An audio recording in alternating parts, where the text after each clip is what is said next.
नमस्कार. आज मी जाळीदार एकदम मऊ मुलायम लुसलुशीत अशी इडली बनवत आहे. तर मी इडली रवा घेतलेला आहे. आपल्याला जो जो इडली रवा अवेलेबल असेल तो आपण घेऊ शकतो. मी कर्नाटकात राहते त्यामुळं विजया इडली रवा मी घेत आहे. आता हा रवा आपण कट करून घेणार आहोत. हा पॅकेट 1 किलोचा आहे, तर मी अर्धा किलो घेत आहे रवा.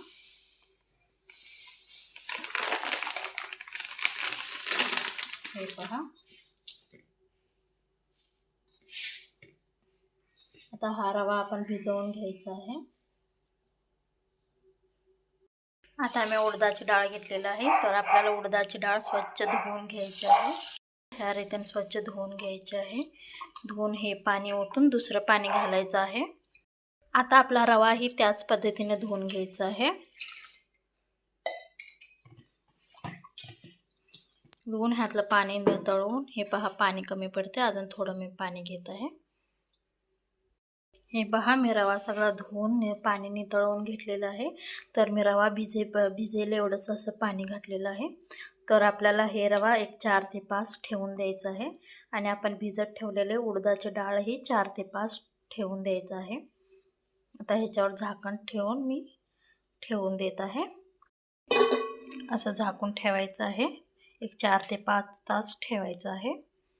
अशा तऱ्हेने आपली डाळ भिजलेली आहे. आता मी ही भिजलेली डाळ मिक्सरला घालून बारीक करून घेत आहे.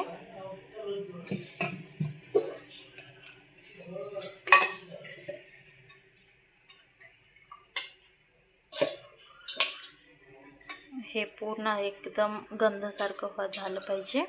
पूर्ण बारीक करून घ्यायचं आहे. हे पहा, मी उडदाची डाळ बारीक करून घेतलेली आहे. हे पहा, हे फाईन पेस्ट करून घ्यायची आहे. पूर्ण बारीक झाली पाहिजे.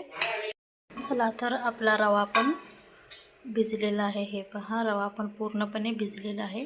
तर आता मी ह्या रव्यामध्ये उडदाची डाळची पेस्ट ह्यामध्ये मी घालत आहे. ही पूर्ण पेस्ट घालून मिक्स करून घ्यायचं आहे आपल्याला. हे पहा, आता मी उडदाची डाळ घालत आहे ह्याच्यामध्ये. असं घालून सगळं मिक्स करून घ्यायचं आहे.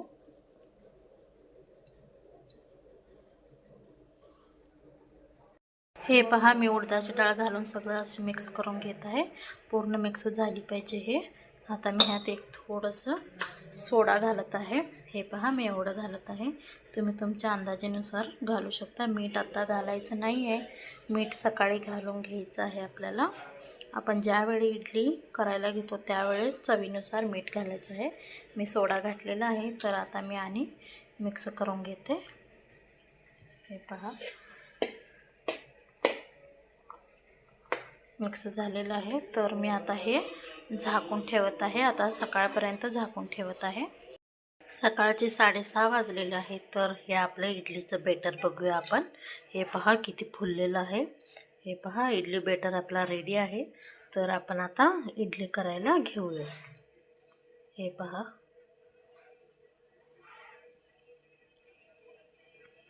आता मी इडली बेटरमध्ये मीठ घालत आहे. मी 1 चमचा घेतलेला आहे. आता पूर्णपणे आपल्याला मिक्स करून घ्यायचं आहे. मिक्स करून घेतलेलं आहे. तर आता मी इडली पात्र घेतलेलं आहे. तर इडली पात्रामध्ये आपण आधी पाणी घालून घ्यायचं आहे.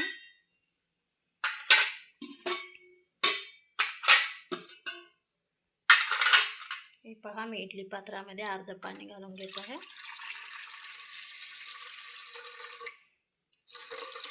आता हे इडली पात्र पाणी उकळायला ठेवायचं आहे गॅसवर. आता ह्या इडली पात्राला तेल लावून घ्यायचं आहे. हे पहा, मी तेल लावून घेत आहे.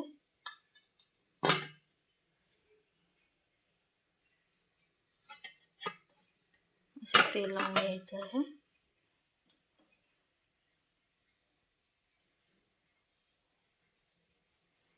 आणि आता आपल्याला ह्याच्यामध्ये अच्छा प्रत्येकीला तेल लावून घ्यायचं आहे आधी.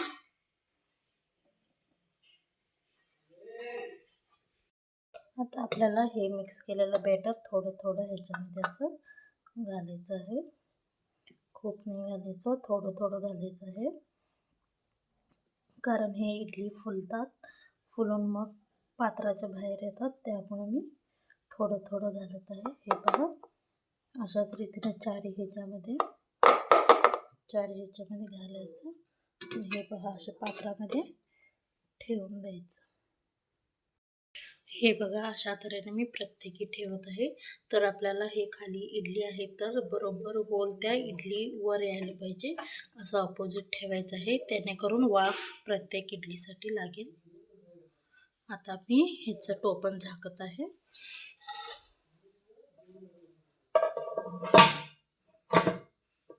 आपल्याला 15 मिनिटासाठी असंच ठेवून दे. चला, तर आपली इडली फुललेली आहे. हे पहा, आता ही आपली इडली काढायला सुरुवात करूया. हे पहा, मी गॅस बारीक केलेला आहे. आता ही इडली मी काढत आहे. हे पहा. चला, तर आपली इडली तयार आहे. तर मी आता इडलीच्या कडा असं हळू सोडवत आहे. हे पहा, तर असं आपल्याला इडली काढून घ्यायची आहे. हे पहा, किती इझिली निघत आहेत आपल्या इडली. अशा तऱ्हेनेच प्रत्येकी सगळ्या प्लेटामधल्या इडली आपल्याला काढून घ्यायचा आहे. आणि हा जो कडेला लागलेला असता असा आपल्याला खरडून काढायचा आहे. त्यावर परत आपल्याला तेल लावून परत तीच प्रोसेस करायची आहे. हे पहा,